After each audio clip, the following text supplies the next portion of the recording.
हिप्पिज्म तो अमेरिका में आया, लेकिन यहाँ जो आने वाला है उससे आप बच के, उसकी ओर से अपनी दृष्टि हटा देने से कोई सा भी प्रश्न हल नहीं।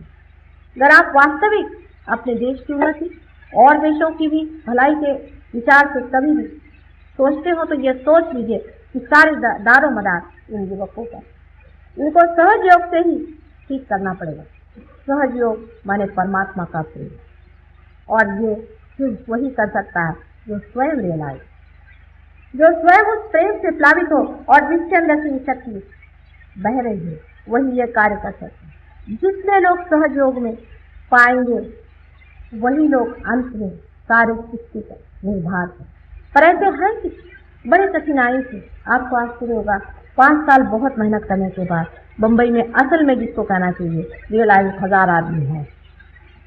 बड़ी मुश्किल, वो भी स्थायित्व इतना नहीं, और उसमें से कोई 11 आदमी ऐसे हैं कि जो दूसरों को पार कर। अमेरिका में बहुत जल्दी लोग पार हो जाते हैं, लेकिन स्थायित्व कठिन है उनका। रोज ही वो लोग गुरु बदलते हैं, रोज ही वो कुएं खोदते हैं, सोचते ही नहीं, समझते हैं, इसकी गहराई को मापते हैं। ये कितना अत्यावश्यक है उसे हम जानते हैं, इसकी कितनी जरूरत है उसे हम समझते हैं। जिस वक्त हम इसे समझ लें, वो क्षण हमारे देश के लिए क्या, सारे विश्व के लिए बड़ा ही भाग्यशाली है। हमारा चिल्लाना तो बना ही रहेगा, हमारा कहना तो बना ही रहेगा। एक माँ है, पुकार पुकार के अपने बच्चों से कितना समझा, लेकिन भूख भी तो लगनी चाहिए। अगर बच्चों को भूख ही नहीं है तो उनके सामने क्या दौड़ दौड़ के पैर पड़ पड़ के कहा जाए। जो लोग पार हो जाते हैं, जो इस शक्ति से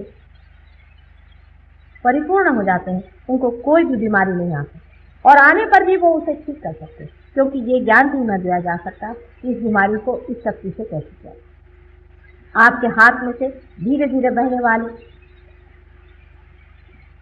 ये जो लहरियां हैं, जिसे कि चैतन्य लहरी आदि,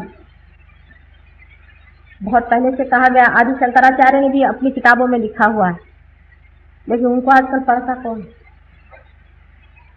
इस लहरियों से ही आप दूसरों का भी भला कर सकते हैं, अपना तो भला हो ही जाए। ऐसे लोगों को निरोगी बनाता है।